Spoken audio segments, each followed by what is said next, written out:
خوف سے تیرے ڈر سے ہمیشہ میں تھر تھر رہوں کانپتا یا الہی۔ الحمدللہ رب العالمین والصلاة والسلام علی سید المرسلین، اما بعد فاعوذ باللہ من الشیطان الرجیم، بسم اللہ الرحمن الرحیم، الصلاة والسلام علیک یا رسول اللہ وعلی آلک واصحابک یا حبیب اللہ، الصلاة والسلام علیک یا نبی اللہ وعلی آلک واصحابک یا نور اللہ۔ مدنی پنجسورہ میں صفحہ نمبر 168 پر بخشش و مغفرت والا درود پاک لکھا ہے۔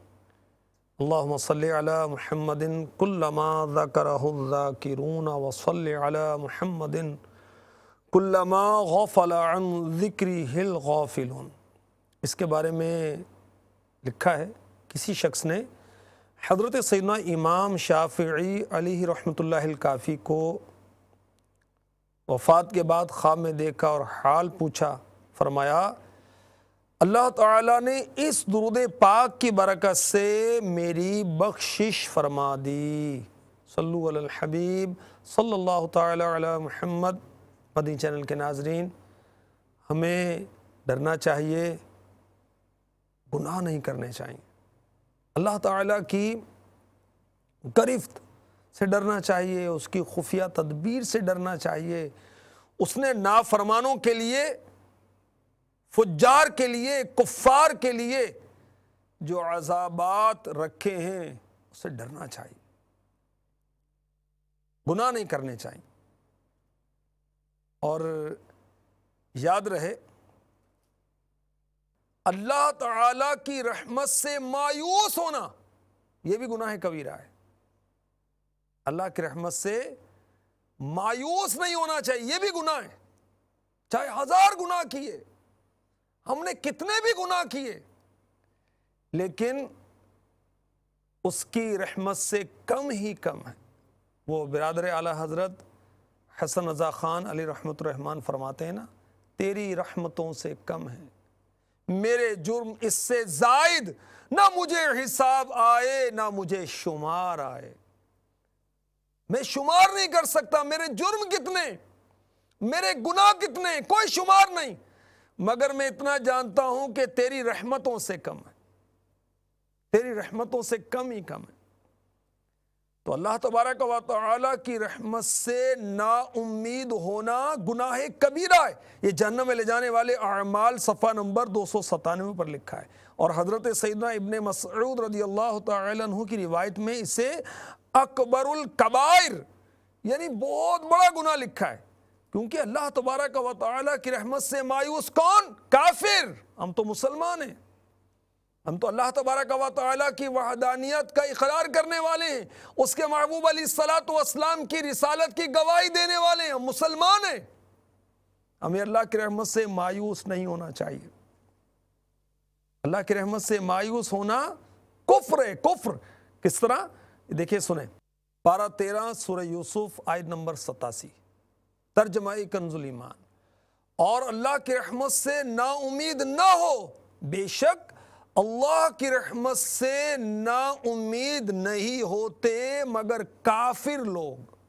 تو کیا بتایا گیا؟ اللہ کی رحمت سے مایوس ہونا کفر ہے، کیونکہ انسان اللہ الرحمن کی رحمت سے اس وقت مایوس ہوگا جب اس کا یہ عقیدہ ہوگا کہ اللہ عز و جل کو اس کی مراد کا علم نہیں ہے، یا اس نادان انسان کا یہ عقیدہ ہو کہ اللہ عز و جل کو علم تو ہے لیکن وہ اس کی مراد کو پورا کرنے سے عاجز ہے، معاذ اللہ اس پر قادر نہیں ہے، یا اس نادان و احمق انسان کا یہ عقیدہ ہو کہ اللہ عز و جل کو علم و قدرت تو ہے لیکن وہ بخیل ہے، معاذ اللہ وہ ایسا نہیں کرے گا، یعنی اس کی مراد پوری نہیں کرے گا۔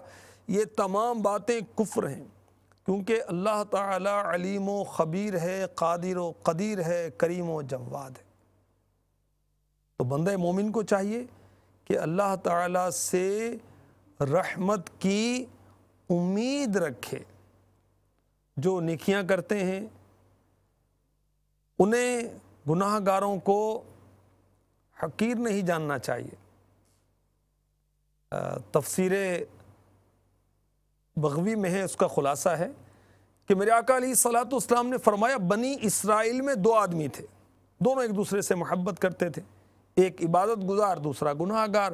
عبادت گزار اپنے دوسرے ساتھی کو کہتا رہتا تھا اب تو گناہوں سے باز آ جا، وہ جواب دیتا مجھے چھوڑ، میرا معاملہ میرے رب کے سپرد کر، میں جانوں میرا رب جانے عز و جل۔ وقت گزرتا رہا یہاں تک کہ ایک دن اس نے اپنے ساتھی کو بہت بڑے گناہ میں مبتلا پایا، تو اس عبادت گزار دوست نے کہا اب تو گناہ چھوڑ دے۔ اس نے جواب دیا مجھے چھوڑ، میرا معاملہ میرے رب کے سپرد کر، کیا تجھے میرا نگران بنا کر بھیجا گیا ہے؟ تو عبادت گزار نے اس کے جواب میں کہا اللہ عز و جل کی قسم، اللہ تعالیٰ کبھی بھی تیری مغفرت نہیں فرمائے گا اور تجھے کبھی بھی جنت میں داخل نہیں کرے گا۔ اللہ تعالیٰ نے ان دونوں کی طرف موت کا فرشتہ بھیجا، اس نے ان دونوں کی ارواح کو قبض کیا، وہ دونوں اللہ تعالیٰ کی بارگاہ میں جمع ہو گئے۔ اللہ تعالیٰ نے اس گناہ کرنے والے کو کہا تو میری رحمت سے جنت میں داخل ہو جا، اور دوسرے سے فرمایا کیا تو یہ طاقت رکھتا ہے کہ میرے بندے سے میری رحمت کو روک لے؟ عرض کی یا رب ہرگز نہیں۔ اللہ تبارک و تعالی نے اس کے بارے میں حکم دیا اسے جہنم کی طرف لے جاؤ۔ حضرت سیدنا ابو ہریرہ رضی اللہ تعالی عنہ نے کہا قسم ہے اس ذات کی جس کے قبضے قدرت میں میری جان ہے، اس آدمی نے جو کلمات کہے تھے اس نے اس کی دنیا اور آخرت کو تباہ و برباد کر دیا۔ مفتی احمد یار خان نعیمی رحمۃ اللہ تعالی علیہ نے شرح مرآت میں بہت پیارے پیارے مدنی پھول عنایت فرمائے ہیں، پیش کرتا ہوں، چن لیجیے۔ لکھتے ہیں ان دونوں کی محبت رشتہ داری یا شرکت کاروبار کی وجہ سے تھی، نہ کہ دین و تقوی کی بنا پر۔ یہ نیک و بد جو دوست تھے، غالباً ایک گناہ پر عابد دوست نے اس گناہ گار کو بہت جھڑکا ہوگا، ذلیل و خوار کیا ہوگا، لوگوں میں بدنام کیا ہوگا، اس لیے اس گناہ گار دوست نے کہا تو میری فکر نہ کر، میرا معاملہ میرے رب کے ساتھ ہے۔ اس کا یہ کلام رب تعالی سے امید کی بنا پر تھا، نہ کہ بے خوفی کی وجہ سے، ورنہ کفر ہو جاتا۔ مفتی صاحب لکھتے ہیں جس کا خلاصہ ہے عابد دوست نے جب قسمیہ کہا تجھے اللہ تعالیٰ کبھی نہ بخشے گا نہ جنت میں داخل کرے گا، تو اس کلام پر اس عابد پر عتاب ہوا، یعنی پکڑ ہوئی، کیونکہ عابد کے کہنے کا مطلب یہ تھا تجھے اللہ عز و جل نہ بخشے گا، مجھے ضرور بخشے گا، میں نیکوکار ہوں۔ گناہ گار اپنی خطاؤں پر نادم ہو کر مرا اور عابد اس تکبر پر مرا کہ میں بڑا عابد ہوں، میری ضرور بخشش ہوگی۔ مفتی صاحب لکھتے ہیں اللہ غفار نے گناہ گار کے گناہ اپنے فضل سے معاف فرما دیے اور اس عابد کے لیے حکم ہوا اسے دوزخ میں لے جاؤ تاکہ اپنے غرور و تکبر کی سزا بھگتے۔ مفتی صاحب فرماتے ہیں وہ شخص کافر نہ تھا، متکبر تھا۔ صوفیہ فرماتے ہیں وہ گناہ جو انسان میں ندامت، عجز، انکسار پیدا کرے اس عبادت سے بہتر ہے جو تکبر و غرور پیدا کرے۔ اللہ تعالیٰ کی رحمت سے مایوس نہیں ہونا چاہیے، یہ بھی گناہ ہے۔ ہم اللہ کی بارگاہ میں دعا کرتے ہیں کہ ہمارے گناہ معاف فرما دے، ہمیں وہ نیکی کی توفیق دے، نیکی کا شوق دے، ہمارے دل میں اس کی یاد آ جائے، ہماری بری عادتیں بدل جائیں، ہم نیک ہو جائیں۔ وہ قادر ہے کہ ہم ہمیں نیکوں میں شامل فرما دے۔ اللہ تعالیٰ کی رحمت سے مایوس ہونا اچھا نہیں ہے، یہ بھی گناہ ہے۔ پارہ 14 سورہ حجر آیت نمبر 56 میں ارشاد ہوتا ہے وَمَن يَقْنَطُ مِن رَحْمَةِ رَبِّهِ إِلَّا الضَّالُّونَ۔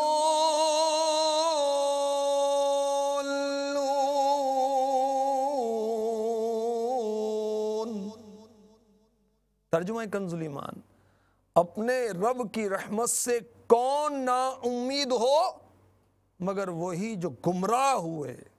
حضرت سیدنا سفیان بن عیینہ رحمۃ اللہ تعالی علیہ فرماتے ہیں جو شخص لوگوں کو رحمت الہی سے مایوس کرتا ہے یا خود مایوس ہوتا ہے وہ خطا کرتا ہے۔ تو یہ خطا ہے، اللہ کی رحمت سے نہ مایوس ہونا چاہیے، نہ مایوس کرنا چاہیے۔ تفسیر در منصور میں ہے، میرے آقا صلی اللہ تعالی علیہ وسلم نے ارشاد فرمایا، اللہ تعالیٰ کی رحمت سے امید رکھنے والا، اللہ تعالیٰ کی رحمت سے امید رکھنے والا گناہگار مایوس عابد کی نسبت رحمت الہی کے زیادہ قریب ہے۔ اللہ سے رحمت کی امید رکھنی چاہیے۔ حضرت سیدنا ابو درداء رضی اللہ تعالی عنہ سے روایت ہے کہ انہوں نے حضور نبی کریم محبوب رب عظیم رؤوف الرحیم صلی اللہ تعالی علیہ وسلم کو برسر منبر یہ بیان کرتے ہوئے سنا، کیا؟ وَلِمَنْ خَافَ مَقَامَ رَبِّهِ جَنَّتَانِ، اور جو اپنے رب کے حضور کھڑے ہونے سے ڈرے اس کے لیے 2 جنتیں۔